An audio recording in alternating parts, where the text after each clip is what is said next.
විදේශගත වෙන්න ඔබටත් ලොකු බලාපොරොත්තුවක් ඇති. නමුත් ඔබේ වයස ප්‍රශ්නයක් වෙලා තියෙනවා වන්නට පුළුවන්. ඔව් සමහර අවස්ථා තියෙනවා රට යන වයස බලපාන. නමුත් වයසින් වැඩි ඔබටත් රට යන අවස්ථා නැතුවා නොවෙයි. ඉතින් මේ වීඩියෝව රට යන සිහින අත්හැර නොගත් වයසින් වැඩි ඔබ සඳහාමයි.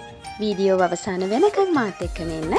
ඒ වගේම මෙවැනි වටිනා වීඩියෝ නරඹන්න මගේ channel එක subscribe කරන්නත් අමතක කරන්න එපා. ඉතින් ඔබත් වයසින් ටිකක් වැඩි අයෙක් නම් ස්ටුඩන්ට් වීසා ලබාගෙන යා හැකි රටවල් කිහිපයක්ම තියෙනවා.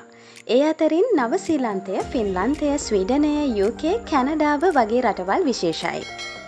නමුත් මෙම රටවල් වලට ඉල්ලුම් කිරීමේදී ඔබ සැලකිලිමත් විය යුතු සාධක කිහිපයක්ම තියෙනවා. එනම් ඔබ වීසා අයදුම් කරන කාල සීමාව වන විට එම රටවල් වල පවතින දේශපාලනික ආර්ථික පසුබිම මතවන සංක්‍රමණික නීති පිළිබඳව ඔබ සැලකිලිමත් වීම ඉතා වැදගත් වනවා. පසුගිය වසරවල නම් මෙම රටවල් කිසිදු වයස් භේදයක් නොතකා ජාත්‍යන්තර සිසුන්ට අවස්ථාව ලබා දීම සිදු කළා. නමුත් මෑත කාලීනව මෙම ප්‍රවණතාව තරමක් අඩු වී තිබෙනවා. නමුත් බොහෝ අවස්ථාවලදී මෙම රටවල් කිසිදු වයස් භේදයක් නොතකා ජාත්‍යන්තර සිසුන්ට අවස්ථාව ලබා දීම සාමාන්‍යයෙන් සිදු කරනවා.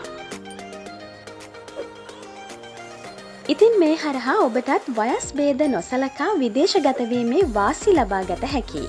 ඒ වගේම මෙහිදී ඔබ ඔබේ අධ්‍යාපනික සුදුසුකම්, ඉංග්‍රීසි භාෂා හැකියාව, පළපුරුද්ද හා ඒ සම්බන්ධ සියලු තොරතුරු පෙන්වීම අවශ්‍ය වෙනවා.